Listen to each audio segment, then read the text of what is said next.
மனுஷங்க நல்ல ஒரு பலனோட இந்த தீமை செய்யலாம் அந்த தீமை செய்யலாம் அப்படின்னு சொல்லிட்டு அவங்கள எதிர்த்து போராடிக்கிட்டே இருக்காங்கல்ல. அவங்களுக்கு பலனே இல்லைன்னா ஒரு விஷயம் ஒரு வேலை நம்ம ஒரு தண்ணி பாட்டில தூக்கணும்னா கூட நம்மளுக்கு பலன் இருந்தா மட்டும்தான் அதை நம்மளால கையால தூக்க முடியும்.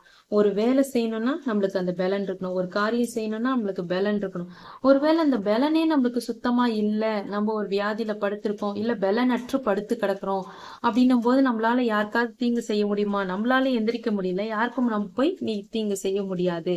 அதனால சங்கீதக்காரனாகிய தாவீது ஆண்டவர்கிட்ட விண்ணப்பம் பண்றாரு, அந்த மனுஷனை பலன் கொள்ளாதபடி செய்யுங்க. பலனே கொல்லக்கூடாது. அவனுக்கு பலன் இருந்தா தானே இது மாதிரி எனக்கு விரோதமா வருவான். பலன் கொள்ளாதபடி செய்யுங்க. ஜாதிகள் உம்முடைய சமூகத்தில் நியாயம் தீர்க்கப்பட கடவர்கள். அந்த ஜாதிகள் அதாவது துன்மார்க்கமா இருந்தவங்க அவங்க எல்லாம் உங்களுடைய சமூகத்துல என்ன பண்ணணும்? நியாயம் தீர்க்கப்படணும். நியாயம் தீர்க்கப்பட கடவர்கள். நியாயம் தீர்க்க அவங்க தப்பு பண்ணவங்க எல்லாருமே என்ன பண்ணணும்? நியாயம் தீர்க்கப்படணும் அப்படின்னு சொல்லிட்டு பிரேயர் பண்றாரு. அடுத்தது, ஜாதிகள் தங்களை மனுஷர் என்று அறியும்படிக்கு அவர்களுக்கு பயம் உண்டாக்கும் கர்த்தாவே.